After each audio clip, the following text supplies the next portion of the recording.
નમસ્તે મિત્રો, આવા બ્યુટીફુલ વ્યૂ સાથે હું તમારું આ બ્લોગમાં સ્વાગત કરું છું। ગુડ મોર્નિંગ, જય શ્રી કૃષ્ણ, જય માતાજી। અમે સવારે વહેલા ઉઠીને ચાલતા કે મહારાજના મંદિરે જતા હતા। વચ્ચે રસ્તામાં બ્યુટીફુલ વ્યૂ દેખાય એટલે હું મારી મમ્મીનો ફોટો ક્લિક કર્યો। પછી અમે અગિયાર મહારાજના મંદિરે પહોંચ્યા। અગિયાર મહારાજના મંદિરનો શણગાર ખૂબ જ સુંદર કરાવ્યો હતો। પછી અમે હરસિદ્ધ માતાના દર્શન કર્યા, એમને પણ ખૂબ જ સુંદર શણગાર કર્યો હતો।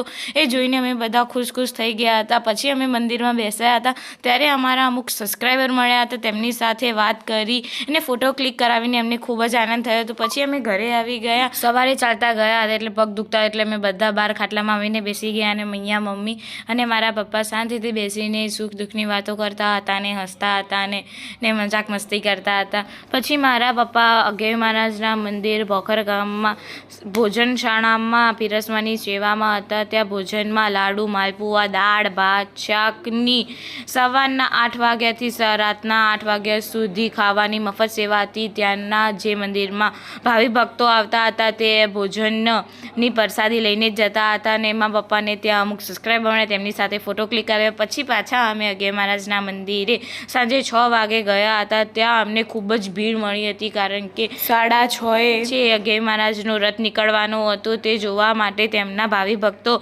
વહેલા જ આવી ગયા હતા। પછી અમે પણ અગિયાર મહારાજના પ્રવેશદ્વારમાંથી આગળ વધ્યા। ત્યાં અમને અગિયાર મહારાજના હરસિદ્ધ માતાનું મોટું એવું પોસ્ટર જોયું, ત્યાં અમે અમુક ફોટો પણ ક્લિક કરાવ્યા હતા। પછી અહીંયા રબારી બહેનો એમનું પોતાનું પારંપરિક ગરબા કરતા હતા, એ અમે શાંતિથી ઊભા રહીને જોયા અને ત્યાં સાંજના સમયે ગામેથી અગિયાર મહારાજના દર્શન કરવા તેમના ભાવિ ભક્તો આવે છે, તેથી સાંજના સમયે અગિયાર મહારાજના મંદિરમાં ખૂબ જ વધારે ભીડ હતી।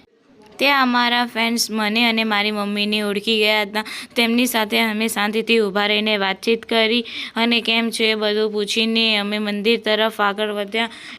અમે સાંજે બીજી વખત મંદિરમાં અગિયાર મહારાજ અને હરસિદ્ધ માતાના દર્શન કરવા આવ્યા હતા, તેથી અમે લાઇનમાં ઊભા રહ્યા વગર સાઈડ ઉપર જે જગ્યા હતી ત્યાંથી ખૂણામાંથી અમે અગિયાર મહારાજ અને હરસિદ્ધ માતાના દર્શન કર્યા છે। મિત્રો, તમને પણ અગિયાર મહારાજ અને હરસિદ્ધ માતાના દર્શન કરાવ્યા છે તો તમે જરૂરથી અગિયાર મહારાજ અને શ્રી હરસિદ્ધ માતાના દર્શન કરી લેજો। જય અગિયાર મહારાજ અને જય હરસિદ્ધ માતા। પછી અમે પાછા વળતા હતા ત્યારે અગિયાર મહારાજ અને હરસિદ્ધ માતાના ભાવિ ભક્તો જેને જોખવાનું માન્યું હતું તેમને ગોળ અને સાકરથી જોખાવતા હતા। પછી અમને અમારા ફ્રેન્ડ્સ તેમની સાથે અમે ફોટો ક્લિક કરાવ્યા અને અહીં અગિયાર મહારાજનું હાથી સ્વરૂપનું રથ તૈયાર થતો હતો, એના અમે દર્શન કર્યા। અહીંયા રથ શણગારાઈ ગયો હતો, તેથી રથને 4 બળદ જોડ્યા અને અગિયાર દાદાનો રથ નીકળ્યો। આગળ રબારી ભાઈઓ અને પાછળ પટેલ ભાઈઓ લાકડી લઈને દોડતા હતા। આ રથ ચૈત્ર સુદ સાતમના દિવસે જ નીકળવામાં આવે છે, તેથી આ રથનો મહિમા ખૂબ જ અલગ હતો અને ત્યાંનું વાતાવરણ ખૂબ જ આનંદદાયક હતું। દૂર ગામેથી લોકો આ રથના દર્શન કરવા સાંજના સમયે આવતા હતા અને અહીં અગિયાર દાદાની પ્રસાદી લઈને ઘરે જતા હતા। પછી ત્યાં અમે જે બહેનો સાથે ફરતા હતા એમની સાથે ફોટો ક્લિક કરાવ્યા અને ત્યાં અમને અમારા સબસ્ક્રાઈબર મળ્યા, તેમની સાથે પણ ખૂબ શાંતિથી વાત કરીને એમની સાથે ફોટો ક્લિક કરાવ્યા હતા। પછી રાતે સાંજના સમયે 11:30 વાગે અગિયાર દાદાની 32 મસાલની તેલની માંડવી નીકળે છે।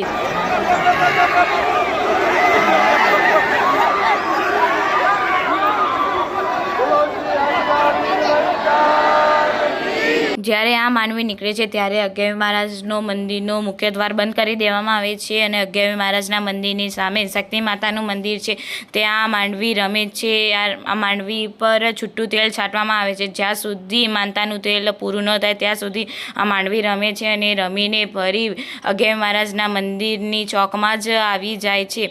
આની સાથે હું આ વ્લોગનો એન્ડ કરું છું અને આ વ્લોગ ગમ્યો હોય તો લાઇક, શેર, સબસ્ક્રાઈબ કરી લેજો। અમારા વ્લોગ જોતા રહેજો। કંઈ ભૂલચૂક થઈ હોય તો માફ કરી દેજો। જય અગિયાર મહારાજ, જય હરસિદ્ધ માતા અને જય માતાજી।